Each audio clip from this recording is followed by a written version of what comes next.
I found out later that routine purchase alerts had been going to Linda's phone for 6 weeks by then, and I'd never known to miss them. But a run of large charges on the same night, plus a future dated deposit weeks out, was enough to trip the bank's fraud review system on its own.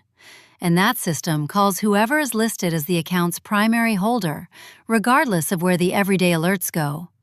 That happened to still be me. I told the young man at the bank to freeze the card. All of it. The 3 charges from that night, and whatever that 4th October deposit turned out to be. "I'll open a dispute right now, sir," he said. "You'll get a call from our investigations team within 48 hours. I thanked him, hung up, and sat at my kitchen table for a long moment, the chili still simmering behind me, filling the house with a smell that suddenly felt like it belonged to someone else's evening. 6 minutes later, my phone rang again. Linda. I almost didn't answer. Then I did. "Bob." Her voice was sharp, already annoyed, like I'd interrupted something important. Behind her, I could hear a live band starting up, glasses clinking, someone's laughter too loud and too close to the phone. "Why did you cancel the room block?" "The hotel just told Denise there's a hold on the account." I sat with that for a second. She wasn't asking if I was okay. She wasn't asking what had happened. She was asking why I'd inconvenienced her family's evening. "Linda," I said, keeping my voice level, "I didn't cancel anything. My bank flagged fraud on my card. I told them to freeze it." Silence. "What fraud?" she said. That's just the wedding, Bob." "I wasn't aware my card was paying for the wedding." Another silence, longer this time, and underneath it I could hear something shift in her breathing. Fear, maybe, or the sound of someone doing quick math in their head and not liking the answer. "It's not," she started, then stopped herself. "We'll talk about this tomorrow." She hung up before I could answer. Here's something worth knowing about our marriage before I go any further, because it explains why Linda felt safe doing what she did. For 34 years, I'd left the statement checking to her. It wasn't laziness, it was trust. The kind you build up over decades, until it becomes a habit you don't examine anymore. She paid the bills, balanced the checkbook, knew which card was where. I never once thought to question that arrangement, and I don't think she ever imagined I would start. I wasn't as surprised as I probably should have been, all the same. For almost a year, small things about Linda hadn't added up. She'd started going to a book club on Wednesday nights that never seemed to read any actual books. She'd stopped wearing her wedding ring around the house because of the dishwater, she said, though she'd worn it through 34 years of dishwater just fine before. 6 months earlier, when I'd reached for her hand on the porch swing the way I had 1,000 evenings before, she'd pulled it back and said, quiet and cold, "I don't owe you affection just because we're married, Bob." I remember sitting very still after she said that.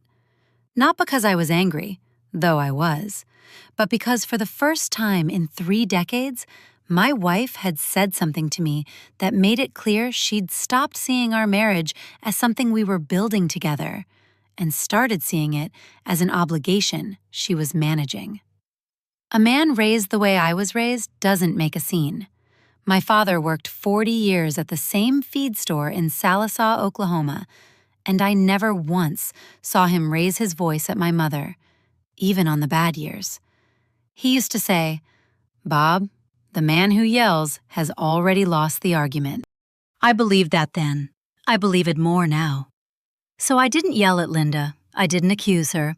I did something quieter and, I'll admit it now, something she never once suspected of me. I called my cousin's boy, Danny Whitfield, who'd become a family law attorney over in Tulsa after college. 3 months before that phone rang about the Mayo Hotel, I sat in Danny's office on South Utica Avenue and told him everything. The book club that wasn't. The ring that stayed in the dish by the sink. The way Linda flinched now when I touched her shoulder, like I was something she was tolerating instead of someone she loved. "You want a file?" Danny asked me. "Not yet," I told him. "I want to understand what I'm dealing with first." What Linda didn't know What none of the Prescotts sitting in that ballroom that night knew was that I had already begun quietly protecting myself, not out of spite, out of the same steady discipline that got me through 34 years supervising railroad safety inspections. You don't wait for the accident to happen before you check the brakes. I'd moved my portion of the inheritance my mother left me, a modest sum, nothing extravagant, just enough to matter, into an account with only my name on it.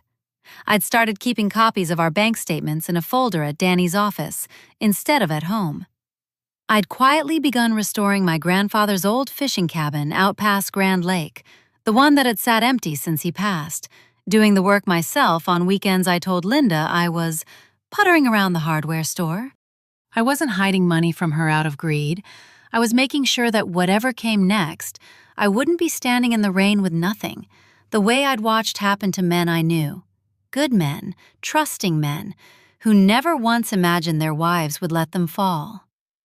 That night, after Linda hung up on me, I didn't call her back. I didn't drive over to the Mayo Hotel and make a scene in the lobby, the way some men might have. Instead, I sat at my kitchen table with a legal pad and started writing down a timeline, the same way I used to document every safety incident on the line. Dates first, feelings second. It was a habit that had saved careers and lives during my working years, and it was about to save something else entirely. 6 weeks earlier, Linda had asked me for our long-standing joint card back, saying she wanted to keep better track of her own spending and had, without mentioning it to me, rerouted the account's purchase and fraud alerts to her own phone instead of mine. I'd handed the card over without a second thought, because that's what 34 years of trust does to a man. It makes him slow to suspect the person sleeping beside him, and slower still to notice when the safeguards meant to protect him quietly stop pointing his way. 4 weeks earlier, Linda had told me, almost offhand, that Ashley's wedding budget had gotten complicated and that Denise didn't want to talk about the details. 2 weeks earlier, Linda told me not to come to the wedding. Tonight, $11,000 in charges at the Mayo Hotel, and a mysterious fourth charge for an October event I knew nothing about. I stared at that last line for a long time. This story reminds you of something, doesn't it? Maybe not the exact details, maybe your circumstance looked different.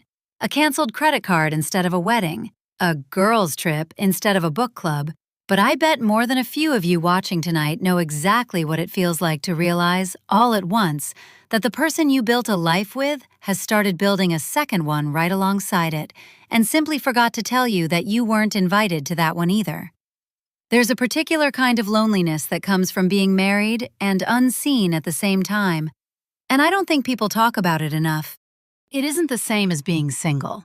It's harder in some ways because you still make 2 cups of coffee out of habit some mornings, still leave the porch light on for someone who might not be coming home the way you imagine, still catch yourself saving a funny story from the day to tell her at dinner, only to remember, halfway through, that she'd stopped listening months before she stopped answering. I'd started noticing that particular loneliness settle into me sometime around the previous Christmas, when Linda had spent the holiday itself on the phone in the guest room for the better part of 2 hours, coming out afterward with her eyes a little too bright, claiming it was just Denise going over the wedding plans. I'd let that pass at the time. A man can only carry so much suspicion before it starts to poison the good years right alongside the bad ones. And I didn't want to become someone who counted his wife's phone calls out of fear. So I'd chosen, quietly, to keep loving her the way I always had, while also, and I think both things can be true at once, keeping my own eyes open. I didn't sleep much that night. I lay in bed listening to the house settle, the way you do when something in your life has shifted and your body hasn't caught up to your mind yet. Around 2 in the morning, my phone buzzed once. A text from Denise, Linda's sister of all people. "Bob, I think you should know what October is." I sat straight up in bed, because whatever was coming for me in October wasn't a wedding at all. And Denise, it turned out, had been sitting on a secret of her own. one that was about to change everything I thought I understood about the woman I'd married. If you found out tonight that your spouse's family had used your credit card to quietly fund a new life you weren't told about, would you freeze every account before sunrise? Or give them one chance to explain first? Comment, freeze, or wait. I called Denise back first thing the next morning, before the coffee had even finished dripping. She answered on the first ring, her voice low, like she was standing somewhere she didn't want to be overheard. "Bob, I probably shouldn't be telling you this." "Denise," I said, "there's an $11,000 charge on my card for a wedding I wasn't invited to, and a fourth charge for something in October that nobody's explained. I think you owe me the truth more than you owe Linda your silence." She was quiet for a moment, then she told me. The October event wasn't a wedding, it was a vow renewal. Linda's own 35th anniversary vow renewal at the same hotel, same ballroom, booked for the third week of October. I felt the floor tilt slightly under me, even though I was sitting perfectly still at my kitchen table. "With who?" I asked, though some quiet, steady part of me already suspected the answer before Denise gave it. "Gary," she said. "Gary Preston. From her book club." There was no book club. There had never been a book club. There was Gary Preston, a real estate broker with an office on East 71st Street. A man Linda had met 8 months earlier at a continuing education seminar for her part-time bookkeeping work. What had started, according to Denise, as just coffee, had become Wednesday nights, then weekend trips Linda called girls' getaways to Eureka Springs and Branson. Then, apparently, plans for a public renewal of vows ceremony in October, one where Linda intended to stand up in front of the entire Prescott family in a room paid for on my credit card and declare a new beginning with a man who wasn't her husband. Linda's affair was never really about Gary's boat or his stories of clients flown out to Dallas. Underneath the confidence was a woman quietly terrified of becoming ordinary, of a marriage so steady it had stopped, in her mind, proving anything at all. Gary's attention wasn't love so much as evidence, borrowed and temporary, that she still mattered to someone. That fear explains the secrecy. It does not excuse the $11,000 she spent proving it. "She told everybody it was a surprise for you," Denise said, her voice cracking slightly. "She said you two were renewing your vows and she wanted it to be a surprise. That's why you weren't invited to tonight's wedding. She said seeing you before October would ruin it." I sat with that for a long moment. My wife had told her entire family that excluding me from her niece's wedding was, somehow, an act of love, a surprise in the works for a man she had already, quietly, begun replacing. "Denise," I said, careful to keep my voice steady. "Did anyone in the family know about Gary?" "Mom didn't. I only found out 3 weeks ago, when I saw a text on Linda's phone by accident. I've been sick about it, Bob. I didn't know what to do. She's my sister. But you're—" Denise's voice broke. "You're my family, too. You've always been family." I thanked her. I meant it more than she probably knew. Here's something I want you to understand about that moment, because I think it explains everything that came after. I wasn't shattered by what Denise told me.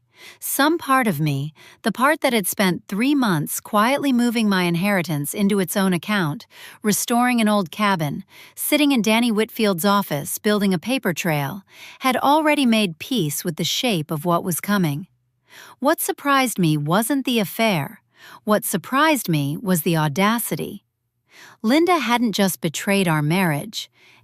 She had used my own money to fund the celebration of that betrayal, and she had done it believing, with the kind of confidence only real carelessness produces, that I would never find out until she was ready to tell me. I asked Denise one more question before we hung up, one I almost didn't have the nerve to ask. Does she love him? Gary, I mean. Or is this about something else entirely? Denise was quiet for a long moment. "I think," she finally said, "she loves how he makes her feel important.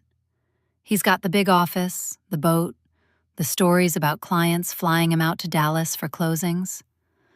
I don't think it's about you not being enough, Bob.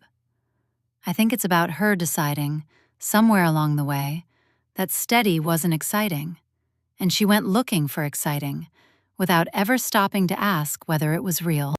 That distinction mattered to me more than I expected it to. There's a particular kind of grief that comes from believing you failed someone, and a different, quieter kind that comes from realizing you didn't fail them at all, that they simply decided, one Wednesday night at a time, that they wanted something you'd never pretended to be. I sat with that second kind of grief for a long while after we hung up, and found, to my own surprise, that it hurt less than I expected. It's easier to grieve a choice than a failure. I called Danny that afternoon. "She's what?" he said when I laid it out for him.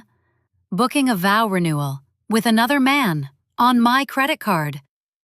Danny went quiet for a second. I could practically hear him doing the math on the other end.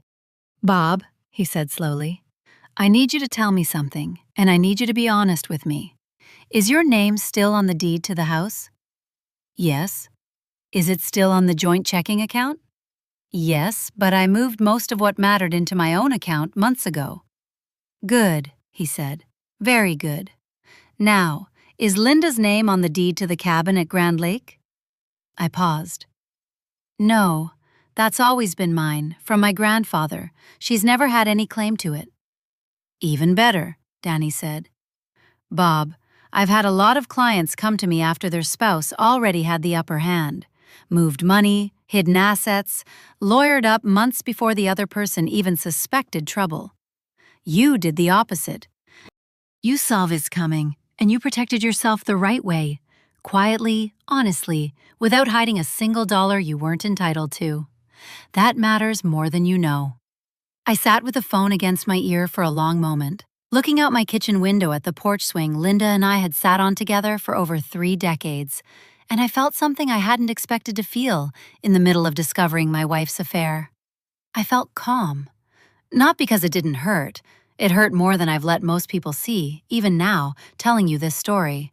But because for the first time in months, I understood exactly what I was dealing with, and I finally had the ground under my feet to deal with it properly. That evening, Linda came home from the wedding a little after 11. I was sitting at the kitchen table with a cup of decaf, the same spot I'd been sitting in since the bank first called. And when she walked in, still in her navy dress, her hair still done up from the reception, she stopped in the doorway like she was surprised to find me awake. "We need to talk about the card," she said, her voice already defensive, already rehearsed, like she'd practiced this conversation in the car on the way home. "We do," I agreed. "Denise told me she called you. I want you to know it's not what it sounds like." "Linda," I said, "and I want you to understand, my voice never rose above the volume I'm using to tell you this story right now. I know about Gary. I know about October. I know the vow renewal was never a surprise for me." I watched something drain out of her face in real time. The confidence, the irritation, all of it replaced by something closer to fear. "Bob, I can explain." "You don't have to explain tonight," I said. "But I want you to hear one thing clearly, because I won't say it twice. I have spent 34 years showing up for you. I never once asked you to earn my loyalty. I gave it freely, every single day, because that's what I believed marriage meant. You are entitled to decide you no longer want that. What you are not entitled to do is use my name, my credit, and my patience to fund the next chapter of your life while I'm sitting at home believing we're simply going through a hard season." Linda's hand, I noticed, was trembling slightly against the doorframe.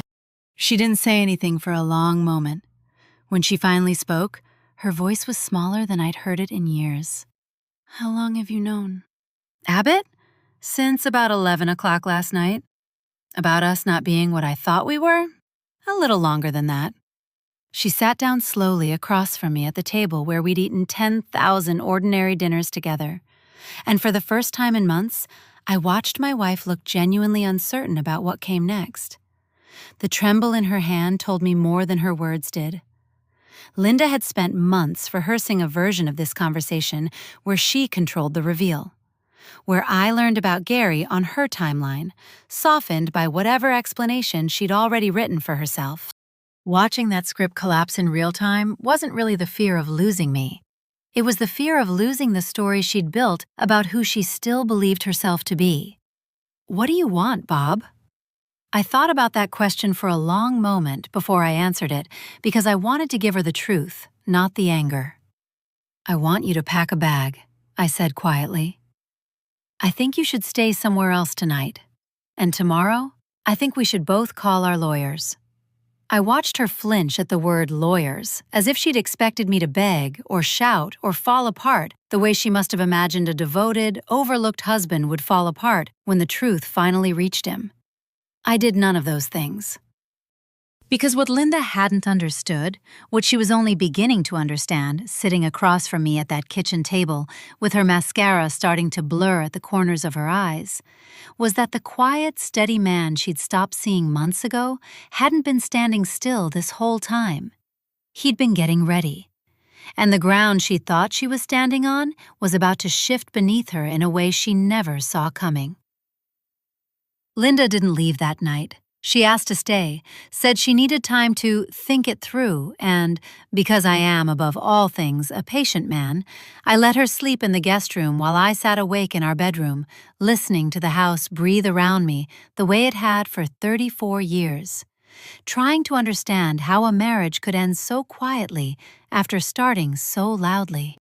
Over the following 3 weeks, the truth kept arriving in pieces, the way water finds every crack in a foundation before the whole wall gives way. Danny filed the paperwork carefully, methodically, the way he did everything. Because the cabin at Grand Lake had never been in Linda's name, because my inheritance had been moved into its own account months before any of this became public, and because I had never once, in 34 years, co-signed a single debt in a way that put me at risk, the separation of our finances turned out to be far cleaner than Linda's own lawyer. A well-meaning but overconfident young man named Craig Delman had apparently promised her it would be. I found out later through Denise that Linda had told her lawyer she expected half of everything easily, including a portion of my mother's inheritance, which she believed, incorrectly, had been folded into our joint accounts the way most of our money had been for decades. It hadn't been, not for months. The bank's fraud investigation, meanwhile, confirmed something I suspected but hadn't wanted to say out loud, even to Danny. Linda hadn't simply used the old joint card out of habit or confusion. She had, 6 weeks earlier, deliberately taken it back from me and rerouted its alerts to her own phone, specifically so she could manage the household expenses privately, as she'd told the bank representative when she made the change, a recorded call the investigations team pulled as part of the dispute. She had been planning this for months. The affair, the vow renewal, the careful, deliberate exclusion of me from my family, the very people who had once called me one of their own. What struck me most, sitting with Danny as he walked me through the bank's findings, wasn't the deception itself. It was how ordinary the deception looked on paper. A rerouted alert here, a slightly larger dinner charge there, one that turned out to cover a table for 2 at a steakhouse on Riverside Drive I'd never once set foot in. A handful of small, easily explained withdrawals that, added together over 8 months, told a story no single transaction ever could have told on its own. Danny had a phrase for it he used with clients in situations like mine. Betrayal rarely announces itself all at once, he told me. It shows up in installments, small enough that any one of them could be innocent. It's only when you lay them end to end that you see the whole shape of it. What she hadn't planned for was how a frozen card actually works. Once the bank locked it down as part of the fraud dispute, the hotel's payment system simply couldn't run a single additional charge against it, including the pending October deposit. No exceptions, no appeals to the front desk. A canceled card doesn't care how important the event attached to it is supposed to be, which meant the October vow renewal, the ceremony Linda had planned in secret, the one meant to be her grand unveiling in front of the entire Prescott family, complete with a live string quartet and a surprise she'd told her mother would restore everyone's faith in true love, was frozen before a single invitation went out. I didn't do that out of spite, and it matters that you know that. I froze that card the moment the bank called me, before I knew anything about Gary, before I knew anything about October. I was simply protecting myself, the way any reasonable person protects themselves from unauthorized charges. The fact that doing so happened to collapse Linda's carefully hidden second life wasn't my plan. It was simply the truth, finally catching up to itself. 3 weeks after that first phone call, Denise hosted a small family dinner at her house on a quiet Tuesday evening. Nothing formal, just the kind of gathering the Prescotts had been having for as long as I'd known them. I wasn't invited, of course. I hadn't expected to be. But Denise called me the next morning, and what she told me I've thought about many times since. Linda's mother, Eleanor, a proud, sharp-eyed woman of 82 who had never once raised her voice at a family gathering in the 20 years I'd known her, had asked Linda directly, in front of everyone, why the October renewal invitations still hadn't gone out. Linda had tried to deflect, said there'd been a mix-up with the venue, said the details were still being finalized. But Denise, quiet, careful Denise, who had been carrying this secret alone for weeks out of loyalty to a sister who hadn't earned it, finally couldn't hold it in any longer. "Mom," she'd said, according to her own account to me the next morning, "it's not a renewal for Bob. She's marrying Gary." The table, Denise told me, went completely silent. Eleanor set down her fork. "Gary who?" "Gary Preston," Denise said. "The man from her office. She's been seeing him for 8 months. Picture that scene for a moment, because I've never stopped picturing it myself. An 82-year-old woman raised in an era where marriage vows meant something absolute, discovering over pot roast that her daughter had spent months planning to publicly, ceremonially replace a devoted husband of 34 years, using that husband's own credit to do it. Eleanor, Denise told me, didn't yell. She simply looked at Linda for a long moment, the way you look at someone you're seeing clearly for the first time, and said, "Your father worked at that feed store for 40 years so I could have the life I wanted. He never once looked at another woman, not because he had no options, Linda, but because he'd made a promise. Bob has given you that same promise for 34 years, and you spent his money to bury it." Linda, according to Denise, left the table in tears. Those tears weren't only shame. They were the sound of a carefully built double life finally costing Linda the one thing she'd never planned to lose, her mother's certainty that she'd raised a woman of her word. She had gambled that the people who loved her would forgive the destination as long as they never saw the road that led there. Eleanor's stare told her that gamble had already failed.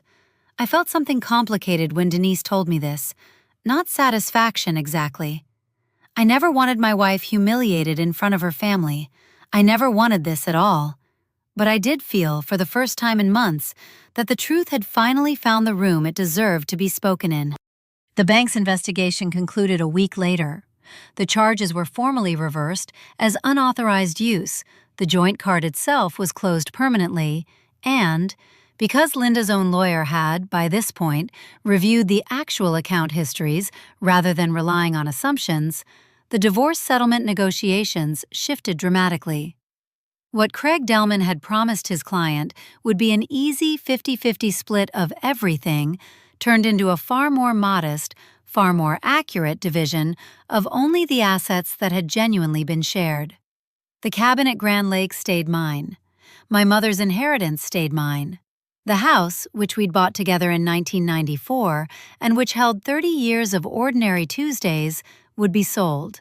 The proceeds split fairly, the way two adults who'd built something real together, even if one of them had stopped valuing it, were entitled to split it. Gary Preston, it turned out, had his own complications. Denise told me later, and I share this not out of cruelty, but because it's simply what happened, that Gary had in fact been married himself, separated but not yet divorced, a detail he'd apparently kept from Linda for most of their 8 months together. When the story of the frozen vow renewal and the family dinner confrontation made its way, as these things always do, through the wider circle of mutual acquaintances, Gary's own wife filed for a far more contested divorce than she'd originally planned, once she understood exactly what her husband had been doing on his continuing education trips. Linda, in the space of about 6 weeks, lost the wedding she'd secretly planned, the family's unquestioning trust, and the man she'd been planning to build that new life with. All while the man she'd actually been married to for 34 years sat quietly at his kitchen table, having done nothing but tell the truth when it was finally asked of him. I didn't celebrate any of it. I want to be clear about that because I think it's important. There's no version of this story where watching someone you loved for 3 decades lose everything feels like winning. But there is a version, the one I lived, where staying calm, staying honest, and quietly protecting yourself long before you understand exactly why you need to, turns out to be the difference between being left with nothing and being left, finally, with the truth. And the truth, it turns out, was enough to build something new on.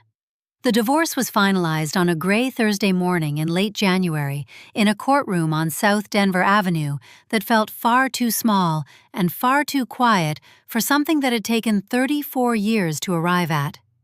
With no minor children involved and the financial questions already settled by the bank's own records, Danny told me, the case never needed to go before a judge for anything but the final signature, which is its own kind of mercy, when you're ready for it to be over. Linda didn't look at me much during the proceedings.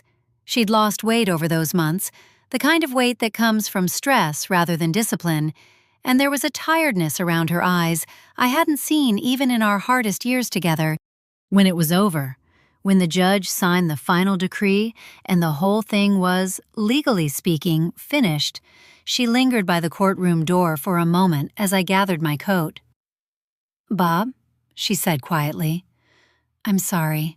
I know that doesn't fix anything, but I am." I looked at her for a long moment.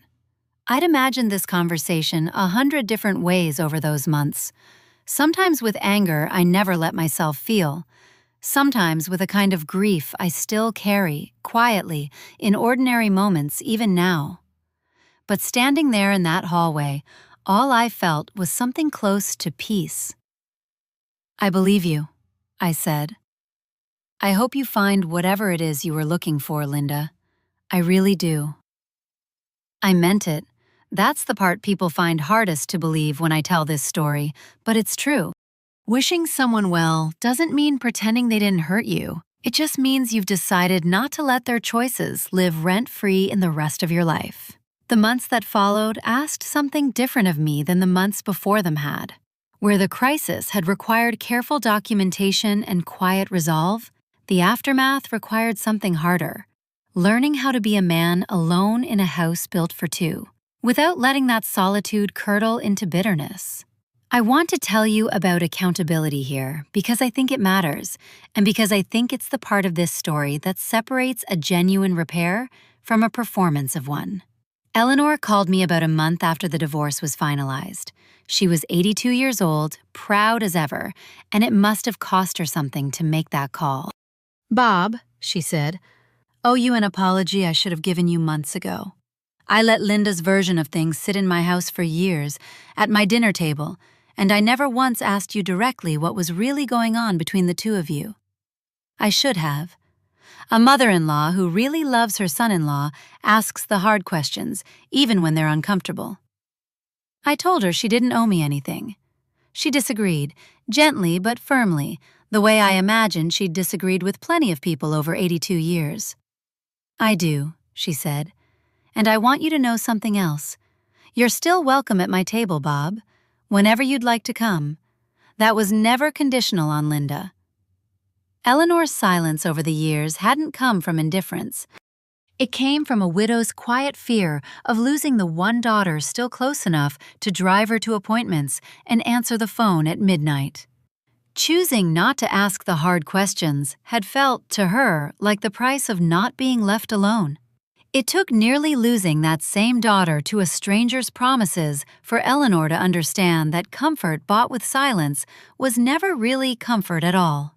I cried a little after that call, sitting alone in my kitchen, in a way I hadn't let myself cry through the entire ordeal that came before it. Sometimes the wound isn't the betrayal itself. Sometimes it's the quiet fear that you'll lose an entire family right alongside the marriage, and finding out that isn't true can undo you in ways the original hurt never managed to. Denise and I stayed close, too. She'd carried a secret that wasn't hers to carry, out of loyalty to a sister who hadn't earned it. And when she finally told me the truth, she'd done it at real personal cost. I made a point of thanking her properly, over coffee at a little diner off Cherry Street, a few weeks after everything settled. "I should have told you sooner," she said. "You told me exactly when you were ready to," I said. "That's all any of us can do." I think about that conversation often because I believe it holds something true for anyone watching tonight who's ever been caught in the middle of a family's unraveling, whether as the betrayed spouse or as the sibling holding a secret they never asked to carry. Accountability doesn't always arrive on your timeline. Sometimes it arrives slowly, in its own season. And the grace is in accepting it when it finally does, rather than punishing the delay. There were harder days too, in those months, and I don't want to pretend the whole road was made of gracious phone calls and gentle apologies. Some mornings, I woke up in that too-quiet house on Brookside before it sold, reached for a cup that wasn't there, and had to sit on the edge of the bed for a good 10 minutes before I could make myself stand up and face the day. Grief doesn't follow a tidy schedule, even when the grief is for a marriage that ended honestly instead of tragically. I let myself have those mornings. I didn't rush past them, and I didn't let anyone else rush me past them either, including Betty, who tried more than once to set me up with a nice widow from her church before I was anywhere close to ready. "Betty," I told her one evening on the porch, "let a man finish grieving before you go planning his next chapter."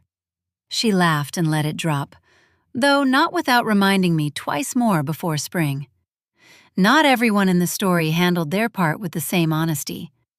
Craig Delman, Linda's lawyer, had built her expectations on assumptions rather than facts, and when those assumptions collapsed under the weight of actual bank records, Linda was left not only without the settlement she'd expected, but without the confident, easy narrative she'd been telling herself for months, that leaving me would cost her little and gain her everything. Gary Preston, for his part, disappeared from the story almost entirely once his own marriage collapsed under its own weight. Denise told me, months later, that Linda hadn't spoken to him since the week the truth came out at Eleanor's dinner table. Whatever he'd represented to her, excitement, escape, the promise of something new, had apparently evaporated the moment it required anything real of him. I sold my half of the house that spring, and Linda kept hers, a decision she made because, as she told Denise, she couldn't stand living in a place that reminded her every day of what she'd thrown away.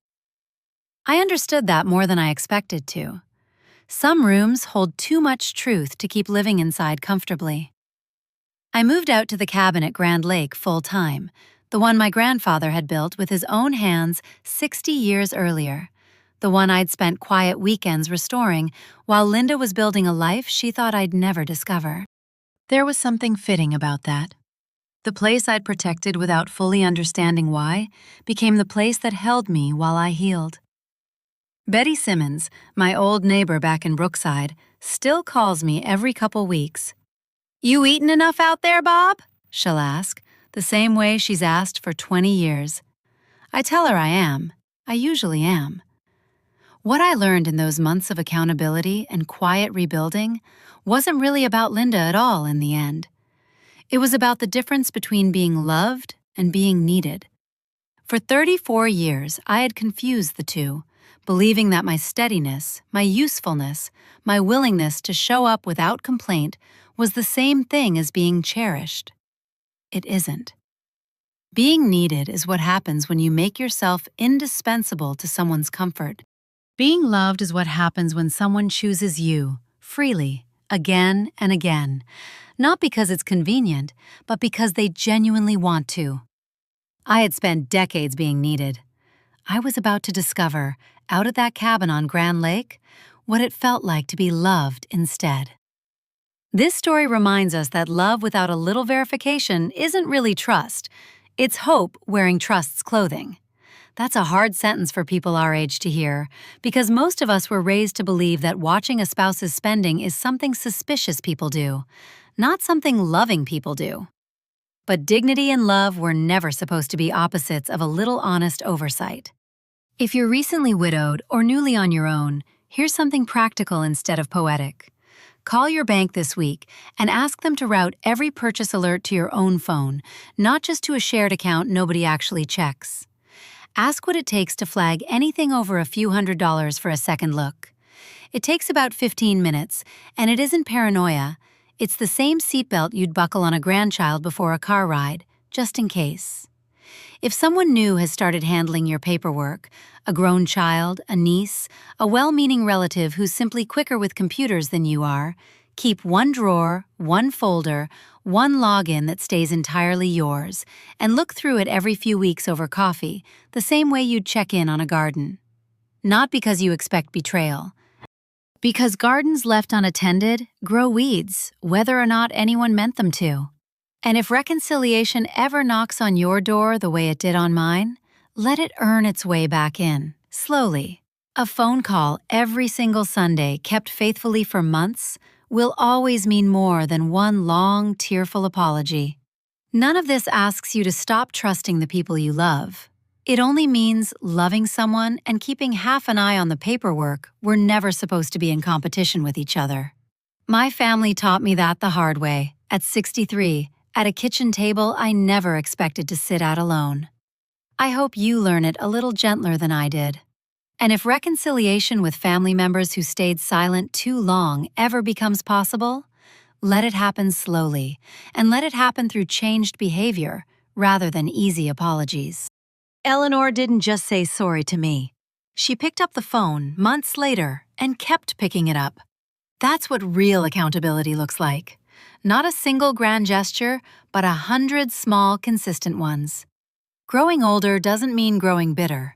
It can mean, instead, growing more discerning about who truly deserves a seat at your table, and building a table sturdy enough to hold only the people who show up for you the way you've always shown up for them. 8 months after that first phone call from the bank, my life looks quieter from the outside and, I'll tell you honestly, fuller from the inside than it has in years. I finished restoring the cabin at Grand Lake that summer. New porch boards, a rebuilt swing I built myself from cedar, sturdy enough to outlast me. I started volunteering 2 mornings a week at the Grand Lake Senior Center, teaching a small class on basic financial literacy for folks my age and older.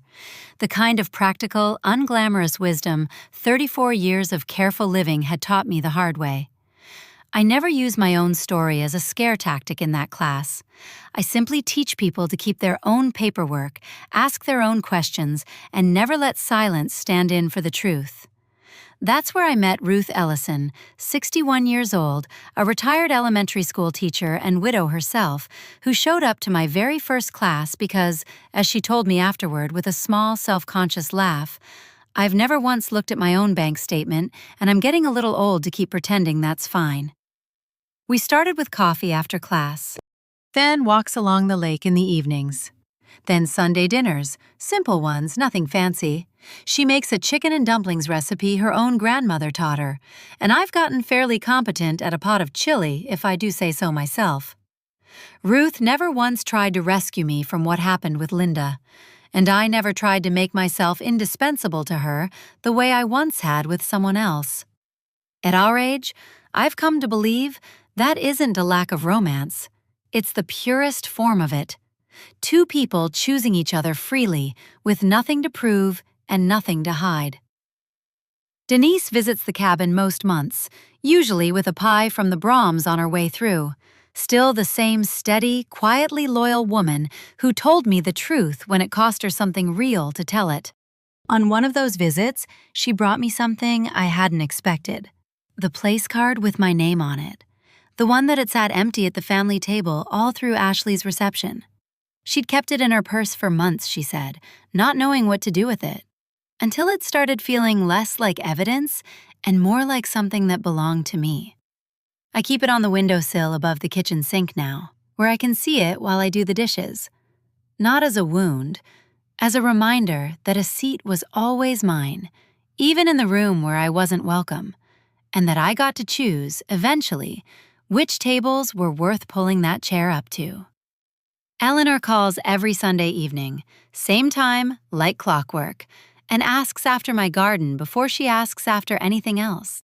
Linda, I hear through Denise, has moved to an apartment in Broken Arrow and is doing, by all accounts, as well as anyone can after losing the life they thought they'd built. I don't wish her harm. I never did. I simply wish now to be left to build something quieter and truer with the years I have left. Last Sunday, Ruth and I sat out on that new porch swing at the cabin, coffee in hand, watching the sun go down slow and orange over Grand Lake, the same kind of ordinary Tuesday-feeling evening I'd once believed was the truest measure of a marriage. "You built this well," Ruth said, running her hand along the cedar armrest. "Had some practice," I said. "Spent 34 years learning what doesn't hold weight." She laughed and reached for my hand, not out of habit, not out of obligation, but simply because she wanted to. And I let her take it, no longer bracing myself for the moment someone might pull away. The bank call had interrupted a wedding reception I was never invited to, but the real ending came 8 months later, on an ordinary evening on a porch I built with my own 2 hands, beside a woman who chose me freely, in a life nobody used my credit card to fund and nobody had to invite me into. I've come to understand was never only the people who shared my wife's last name. It turned out to be a shorter, truer list than that. The ones who told me the truth, even when it cost them, and the ones who chose, freely and without a single receipt to prove it, to stay. Because for the first time in a very long time, I wasn't waiting to be included. I was already, quietly, completely, home.